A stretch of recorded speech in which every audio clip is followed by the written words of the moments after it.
Obviously a different week with the cancellation of the Minnesota game or postponement. Let me rephrase that of that game. So we've had the unique deal of not playing in a week, and we get a very good Rutgers team coming in here who was obviously at Indiana on Tuesday night, but a lot to learn from in the last game. I think we covered some areas in film that we needed to touch up on the last minute and 30 seconds of the half. Try to work on our fouling issues that were just really uncalled for. And yet we did a lot of really good things in that game as well. So, it's just disappointing we didn't get a play on Tuesday. To be very honest, we've had Luke Goody sitting here. It's both good and bad for him. It's been very good and bad for Zach. Both those young men have been terrific in practice, and but now we get a veteran team in Rutgers, known for their elite defense, and Mulcahy, right on down. It seems like he's been here forever. Obviously, I think Cliff is one of the most talented bigs in our league, and they do it with a bunch of veterans. The Spencer kid has come in, has provided them with some tremendous outside shooting. It's unfortunate they lost Mag to a season-ending injury, but in retrospect, they've probably become a better shooting team when they go to their bench. And Hyatt has been very good. Palmquist made 3 the other night in the Indiana game. So those guys absorbing his minutes are really good shooters. So we'll have to play well, and just another Saturday in the Big Ten. When did it become clear to you that game wasn't going to happen on Tuesday? Oh, I got to think about the timeline. Monday morning probably was the conversation. I got a phone call from Ben, their coach, and said they had some problems, and then it went straight to the league, and then obviously I think an early afternoon decision was finally made, but we became aware on that Monday morning. You have those extra days. What's the balance between extra Rutgers prep and the self-scouting? We did straight self stuff on Monday and Tuesday. We kept our normal routine. We were off Sunday. Monday, Tuesday was us. Got a ton of shooting. Tried to keep guys fresh, but we also did work on some things that we needed to add, and some things that we needed to clean up. So then, obviously today and Friday are a lot of Rutgers prep. What are some keys for you to put some points on the board? This team holds a lot of teams under their season average.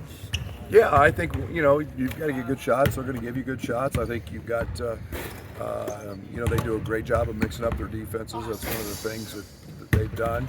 I look at the Iowa game, and Iowa scored a bunch against them, and it's tempo. It's finding that right balance.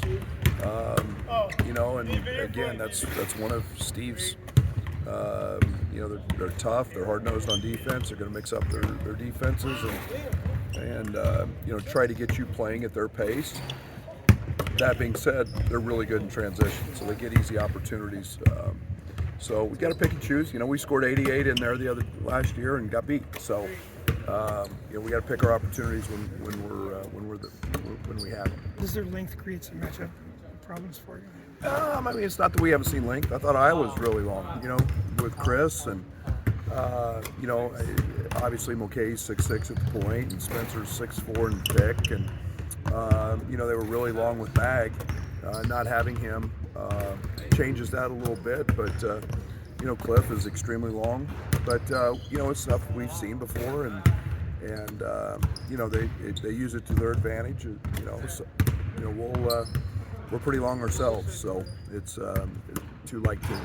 You mentioned Zach. What have you seen from him, and what do you envision down the stretch his role could be for you guys here? I don't know yet. I know he's getting a lot better, and I know he's getting dialed in with what we're doing. He's super athletic. He's one of our better athletes. He's setting all of Fletch is just loving him and on our force plates that we do, and his growth in the weight room, and he's an extremely good runner. It's just a matter of him being able to execute. He's defensively been really good, and we're seeing that in practice. And he's made a huge jump from the day since the first week he was here to now. So, I'd like to get him out there, and the opportunity's right, and see what he can do in meaningful minutes. Is there anything in particular that he's doing much better compared to? Yeah, I mean, obviously defending is, I don't want to mess up our defensive chemistry and what we've got going there, and just getting dialed in to the defensive side of things takes a little bit. And, he knows the actions we're doing. He's very gifted offensively. He can, he just bounces up and dunks balls that most guys can't. He's got great ball skills. So the offensive side's been pretty good for a while. The defensive side's where he's had to catch up the most. I mean, imagine his coaches probably weren't too upset about a week of practice, but had the players kind of, it's a different schedule than they're always disappointed. We're in February. Guys want to play games. Today was, I think, practice 85. And, they understand the importance of that. But, again, there's that balance of monitoring, what we do and how we go about it. But, again, we've shot a ton of balls, and we've tried to maybe have a different approach from the mental side, where it's not just always game, and opponent. And, I think that's been refreshing for everybody. Someone like Luke is able to come and be more involved the past week or so in practice. How much does that, change or not change kind of the energy? Oh, it helps us a lot. I mean, Luke's a connector. He's a communicator. He's active that way. He's a guy that wants to is a natural leader. So just the energy he brings every single day to practice has been a shot in the arm. And we know he's a terrific shooter and a really good player. And it's just. The first 2 days he made a lot of balls. Then now you get a little wear and tear on your body, and you get a little fatigue, and you find the conditioning and maybe some tired legs, and he's had to play through that. So there's a reason I say it all the time. They send guys down to play and get the feel for the ball again in the game, and he unfortunately doesn't have that. He's having to do that in practice, but he's been really good. Would you be comfortable putting him in a game right now? Absolutely. Is he to the point where he can go for longer stretches? Yeah. I don't know. We'll get a feel for that. I don't know. I mean, he's on the practice court all the time. We're not getting him out. Whether he's first or second team, it doesn't matter. He's on the court, so that's all help. But different adrenaline. When you get 15,000 in the building and you got the uniform on. So I imagine it'll be short stints to start, and we'll have to grow from there as he gains the second win. You mentioned not fouling. What you wanted to look at about not fouling from the Iowa game. In a game against Rutgers, it's going to be dictated on strength and physicality and toughness. Just what are you looking for there to be a difference from the Iowa game? No hands, and you've got to play through your chest, and we committed 11 fouls in the second half, where we were between the ball and the basket directly, and we just put our hands on guys.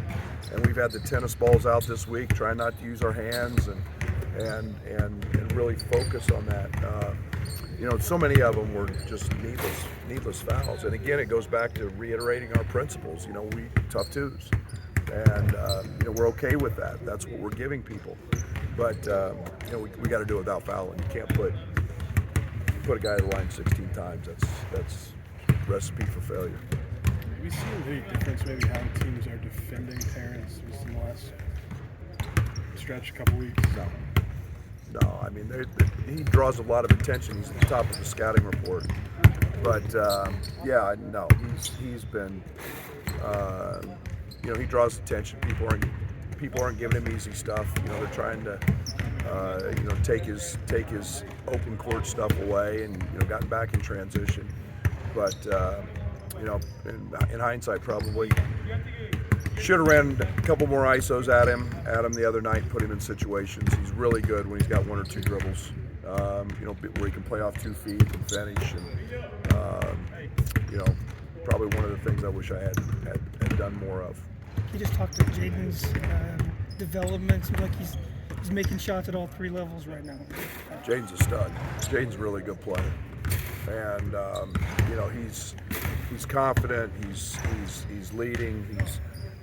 We just, you know, he's calling offense for us.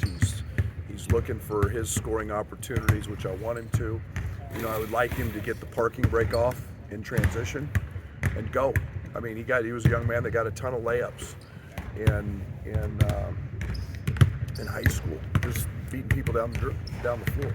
We saw Trent and Io do that, you know, and Andres Felice do that. We need him to be able to go do that, and you know, he's trying really hard to run what the head coach wants him to run, and that's great.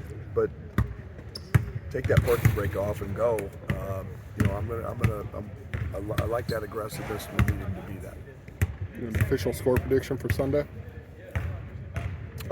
Yeah, 31-24 Chiefs.